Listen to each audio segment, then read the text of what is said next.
Hey guys, Jonathan with Retethered here, and this is the Galaxy S21 Ultra, and this may be the best smartphone you can buy right now.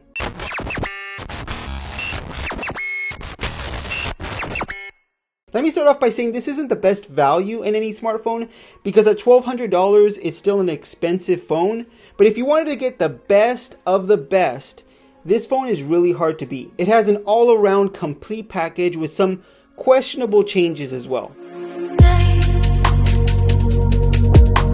Let's start off with those changes, and you've probably heard all of this already, but one glaring omission, at least for me personally, is the lack of storage expansion. Samsung decided to remove that this year with this year's line of S phones, and it's kind of a bummer, especially because this phone is, of course, capable of 8K video recording, and I'm not sure if you're even gonna use or even record in 8K, but if you do, you're going to use up that internal storage pretty quick. Now, the good news is Samsung is a little bit more reasonable with upgrading the internal storage. You can go from 128 gigabytes to 256 gigabytes for only $50 more. So I would definitely recommend, if you're going to buy this phone, just pay the $50 more and get double the storage. Another thing that's missing from this year's S Ultra is MST. What is MST? It's a technology built into previous Samsung phones which generates a magnetic signal when using Samsung Pay. In other words, let's say that you went into a store and they weren't set up to use NFC payments like Apple Pay or Android Pay,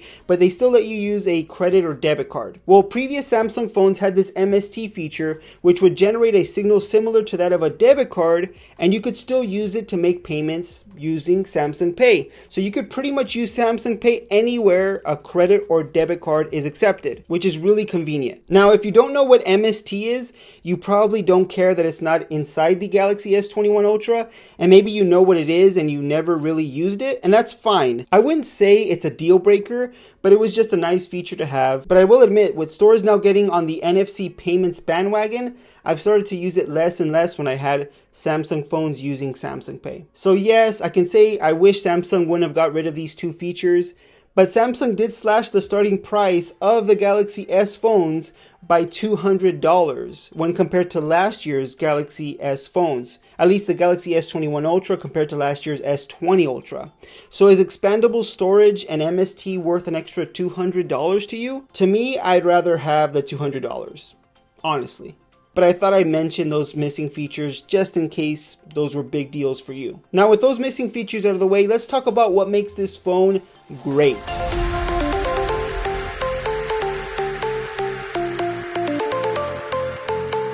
And let's get into the design.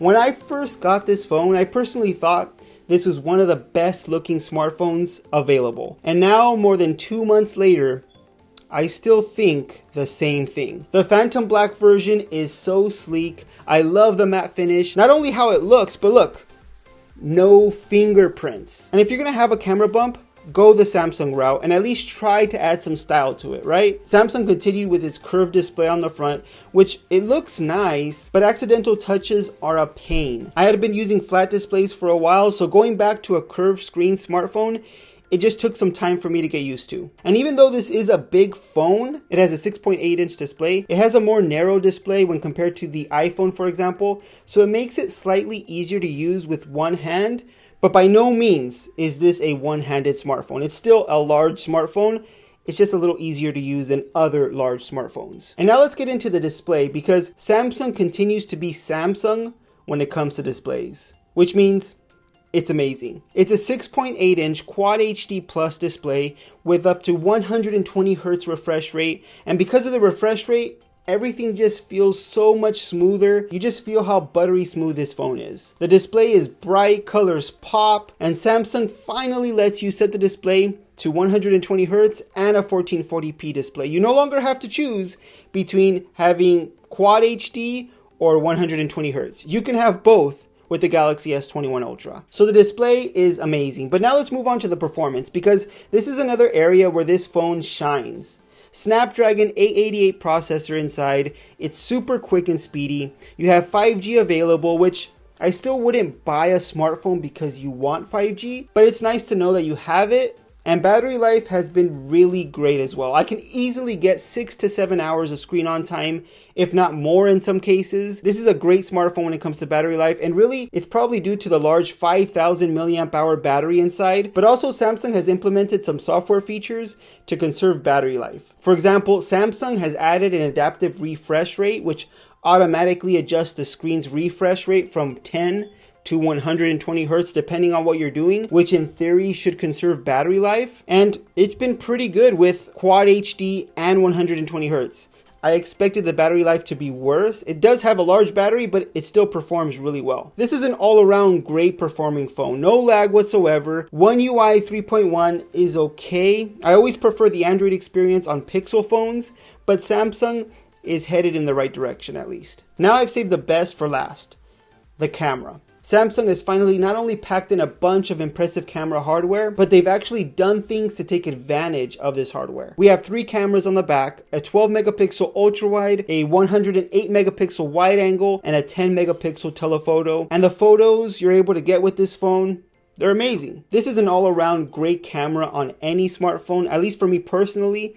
And I'm at the point where this is probably my favorite smartphone camera that I've ever used. The laser autofocus has fixed the autofocus issues that plagued the Galaxy S20 Ultra. It has 100 times zoom, which is kind of a gimmick because the photos aren't really usable at that zoom, I would say at least. Here's an example of what I'm talking about. Here's 1x zoom, 3 times zoom, 10 times zoom, which is actually still a good shot and it's usable.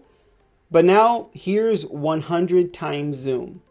It's cool to have it, but it's not really a useful feature yet. But this phone does an amazing job with portrait shots, for example, and even the video you're able to get on this phone is actually pretty great. I love the variety of shooting modes available as well, like portrait video or even pro video mode, which allows you to adjust the ISO, the shutter speed, and white balance and try to get the best possible shot. And that's the thing I love about this camera. It's the flexibility it offers. Even the ability to get high quality macro shots is really impressive. When you get close to a subject with the wide angle camera sensor, the software will switch over to this kind of macro mode, and it does a really good job. Honestly, you won't get bored using this phone's camera because there's so many useful features, there's a lot of fun things to do, and it just gives you the flexibility that someone that actually uses their smartphone camera a lot is going to really appreciate. In the end, this is an amazing phone. Do I recommend getting it if you're on the market for a flagship smartphone? Yes. Once again, it's not cheap, but the all-around package you get with the Galaxy S21 Ultra,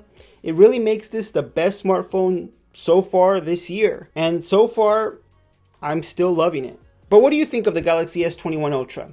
Let me know with a comment down below. If you like this video, please give it a thumbs up. If you want to see more videos just like this one on tech news, reviews, and opinions, hit that subscribe button and the notification bell icon so you don't miss any of our new videos.